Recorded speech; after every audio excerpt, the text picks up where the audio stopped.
For more on the housing numbers out this morning, we're joined by Patrick Newport. He's a housing economist at IHS Global Insight. He joins us now from Lexington, Massachusetts. Patrick, welcome to Bloomberg News.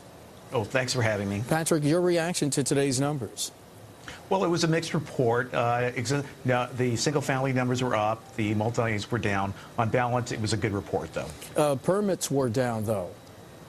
Well, permits are down because of the multi-permits were down. The single-family permits rose, I believe, 5.8%, and they were up 33% since the start of the year. They're telling us that we should expect good single-family housing starts numbers over the next 3 months. That's the best news in the report. Can we break this down into region? Where are we seeing some of the most growth, and where are we still seeing some problems? Well, I think you need to break it down into the single and multis. In the singles, you're seeing growth in all 4 regions, and in the multis, you're seeing weakness across all 4 regions. So it's a two-story report: the multis and the singles. Everywhere, single-family homes are taking off. Sales are up, starts are up, and inventories are down across the board. You know, Patrick, earlier today, one of our colleagues, Brian Luke, presented some research from a noted mortgage-backed security expert, really kind of questioning the housing recovery. He says a lot of what we're seeing is kind of artificial because of the first-time homebuyer tax credit, for example. He thinks this is just kind of temporary. It isn't going to last, that prices are still too high relative to income across a lot of the country. How do you answer that? Well, I think there's some truth to what he's saying. No one really has a good handle on how much of this extra demand, of these extra housing starts, are coming from demand from first-time home buyers. I would say maybe half, but that's really a guess. So I think he does have a point.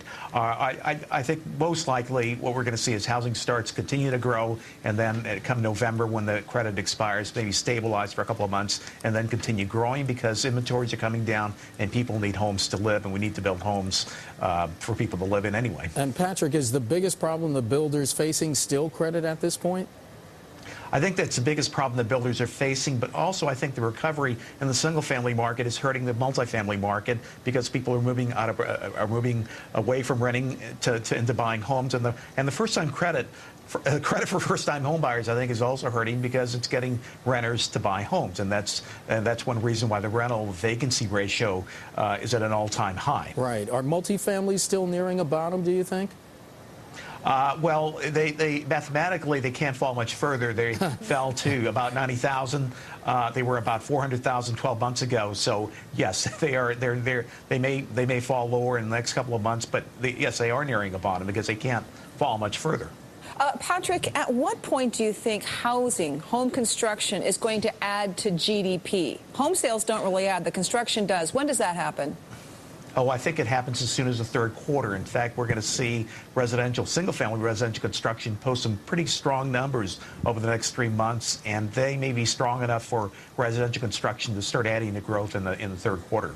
Patrick Newport of IHS Global Insight joining us from Lexington, Massachusetts. Patrick, thanks.